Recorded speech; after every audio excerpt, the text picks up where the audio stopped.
Welcome to Brews, your go-to podcast for all things AI at the University of Tennessee at Chattanooga. I'm your host, Daniel Duggin, with a bachelor's in computer science pursuing a master's in computer science.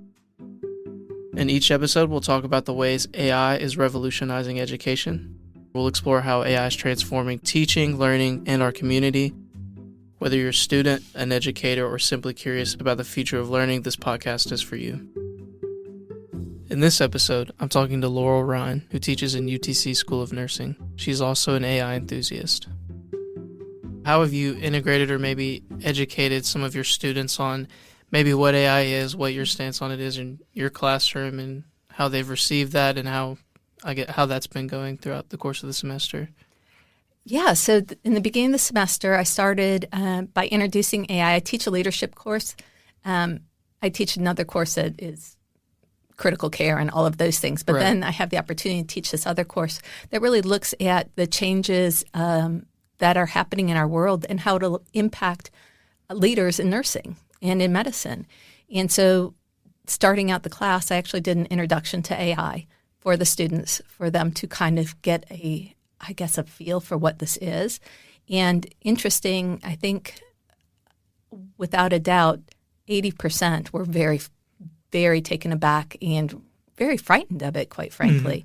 Mm-hmm. The other 20% were like, oh, this is very interesting, and thinking about how can we use this? What can we do with it? So the curiosity was there. Right. And part of, I think, our responsibilities as educators is to provide avenues for students to have future views, if you will. So to have experiences that will set them up to be successful in the future and what that future looks like. So with the 80% that were a little, turned off by it, what was kind of the general concerns there from those students? I think it was just the unknown and change, right? And so nursing students are different than, say, somebody in computer science who's embracing change all the time and looking at things in different ways.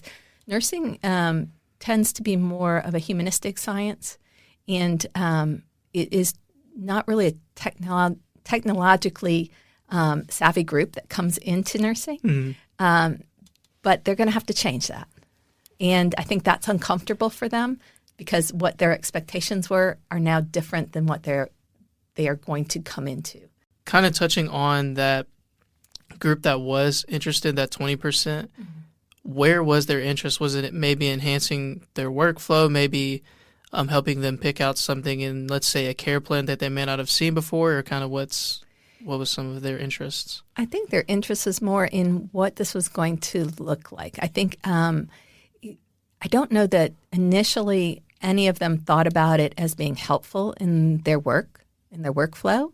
I think that took some guidance. I had to show them a lot of ways that they could access. I use Claude, I use Anthropic, and so I was showing them through Anthropic how to kind of use it to enhance their learning and to make their work a little easier. The thing about AI in generative AI is you have to have background to be able to know when hallucinations are happening, right? And so I find it really helpful for the students to be able to use it, because they have to now know enough to be able to know when their prompt has to be good too, yes, right? Exactly, and how to write prompts. And so they did, though, quite a few of them now have started using it, and I think that fear factor is melting away a little bit.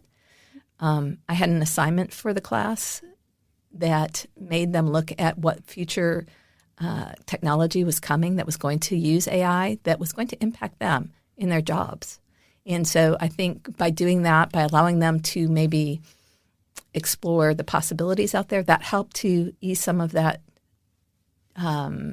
discomfort. Mm-hmm. So, yeah.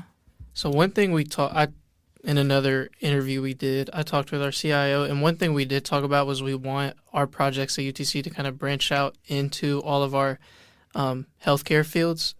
And one thing we talked about was kind of bias in certain doctors' practices. So is that something, I know that's something you've probably seen in your career, and I guess with AI now, how do you think, developers or anyone else can go about identifying that bias based on what AI gives them? Maybe if it's a care plan, like we talked about earlier, or maybe not being able to pick out bias from that, or based on what you've seen, is there bias still with what AI gives you regarding healthcare?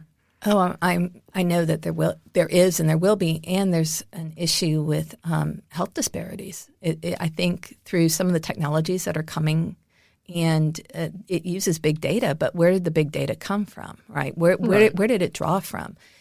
We know historically that medications were tested on white males, and so when you think about all the cardiac meds that were tested on white males, okay, then we just gave it to everybody. But people had different responses. And so there was bias in that. And that was in all of our medicines. And so with AI, who is designing AI, right? Who's got their hands on it? And where's it, again, the data coming from? I think that there is a chance for bias. And I also think that some of the technology that is coming downstream is really going to separate out. So people who already probably could afford good health care are going to get better health care and AI generated better health care. And I think those that haven't been able to are going to fall further away.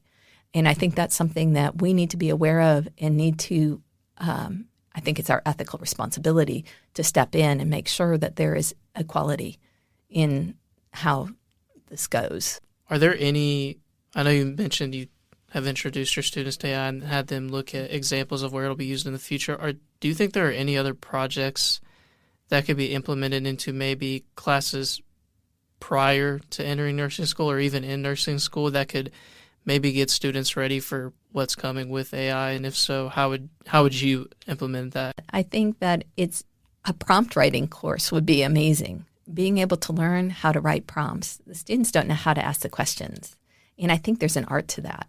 And so for them to be able to get what they need out of AI, out of the bots, I think that would be really helpful. I think, again, exploring, I think for different disciplines, it's going to be different things. And I think for nursing, since we're going to be end users, I think continuing to look at what is coming down the line, right? So being able to understand how this is going to impact us. Especially as we're able to move into some of these articulating robots and how